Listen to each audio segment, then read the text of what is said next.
وہ سارک جس پر بھارت راج کرنا چاہتا تھا اب قصہ پارینہ بن چکا ہے۔ کیا نیا جنوبی ایشیا اب بھارت کے بغیر تشکیل پا رہا ہے؟ 19 جون 2025 چین کے شہر کومنگ میں پاکستان، چین اور بنگلہ دیش کے سینئر سفارتکاروں کی ملاقات ہوئی۔ کیا خطے کے دوسرے ممالک کو خود مختار فیصلے لینے کا حق نہیں؟ کیا پاکستان اب رد عمل نہیں دے گا بلکہ خطے کے مستقبل کو متعین کرے گا؟ بھارت کی پریشانی بڑھ رہی ہے اور وجہ ہے خطے میں نیا بلاک۔ نئی دہلی کے ماتھے پر بل ہیں، جے شنکر تل ملا اٹھے ہیں۔ کیوں؟ کیونکہ پاکستان، چین اور بنگلہ دیش ایک ساتھ، ایک میز، ایک اتحاد۔ کومنگ میں ہونے والی پاکستان چین بنگلہ دیش ملاقات بھارت کے لیے صرف ایک اجلاس نہیں بلکہ ایک خطرہ ہے اس اجارہ کے لیے جو دہلی برسوں سے پورے خطے پر قائم کرنا چاہتا تھا۔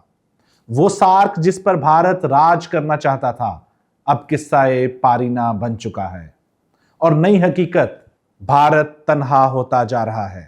جس خطے پر بھارت اپنی اجارہ داری چاہتا تھا آج وہی خطہ بھارت کے بغیر آگے بڑھ رہا ہے۔ سوال یہ ہے کہ کیا نیا جنوبی ایشیا اب بھارت کے بغیر تشکیل پا رہا ہے؟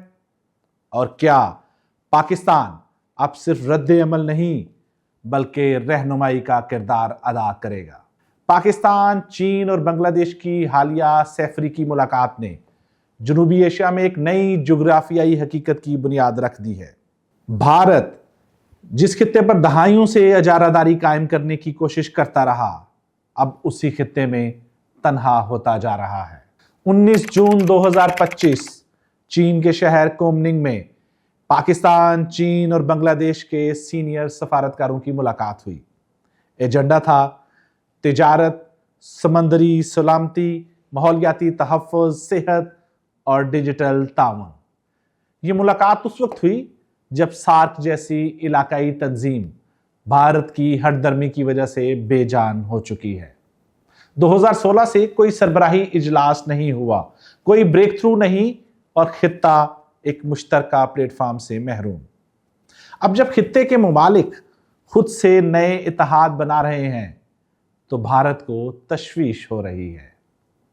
بھارت کی بخلاہٹ تو بنتی ہے۔ بھارتی وزارت خارجہ کے ترجمان رنیندر جیسوال کا بیان قابل غور ہے۔ ہم ارد گرد کی ہر پیش رفت پر نظر رکھتے ہیں جو ہماری سیکیورٹی اور مفادات پر اثر ڈالتی ہے۔ سوال یہ ہے، کیا خطے کے دوسرے ممالک کو خود مختار فیصلے لینے کا حق نہیں؟ کیا بنگلہ دیش، نیپال، سری لنکا یا پاکستان صرف بھارت کی منظوری سے ترقی کریں گے؟ بھارت کہتا ہے کہ وہ دو طرفہ تعلقات کو تیسرے ملک کی نظر سے نہیں دیکھتا، لیکن جیسے ہی تین ممالک نے بات کی دہلی کو خطرہ محسوس ہونے لگا۔ لیکن اسی لمحے پاکستان کے army chief field marshal Asim Munir نے ایک جملہ کہا، پاکستان نیٹ ریجنل سٹیبلائزر ہے۔ یہ محض ایک نعرہ نہیں بلکہ ایک واضح پیغام ہے۔ پیغام یہ ہے کہ پاکستان اب رد عمل نہیں دے گا بلکہ خطے کے مستقبل کو متعین کرے گا۔ پاکستان کی عسکری قیادت نے خطے میں ایک نئی حکمت عملی کی بنیاد رکھی ہے۔ پاکستان خطے میں امن، ترقی اور استحکام کا ضامن ہے۔ یعنی اگر بھارت بنگلہ دیش پر سیاسی یا سفارتی دباؤ ڈالے یا سی پیک جیسے منصوبوں کو سبوتاژ کرنے کی کوشش کرے تو پاکستان صرف تماشائی نہیں بنے گا بلکہ بھرپور جواب دے گا، سفارتی، تجارتی اور جیو اسٹریٹجک سطح پر۔ سیفری کی تعاون، یہ اتحاد محض اجلاس یا بیانات کا کھیل نہیں، یہ عملی اقدامات کی تیاری ہے۔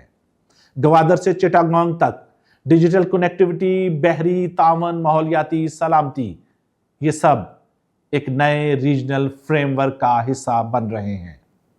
اور یہ نیا اتحاد سارک سے زیادہ مؤثر، زیادہ متحرک اور بھارت کی مداخلت سے آزاد دکھائی دے رہا ہے۔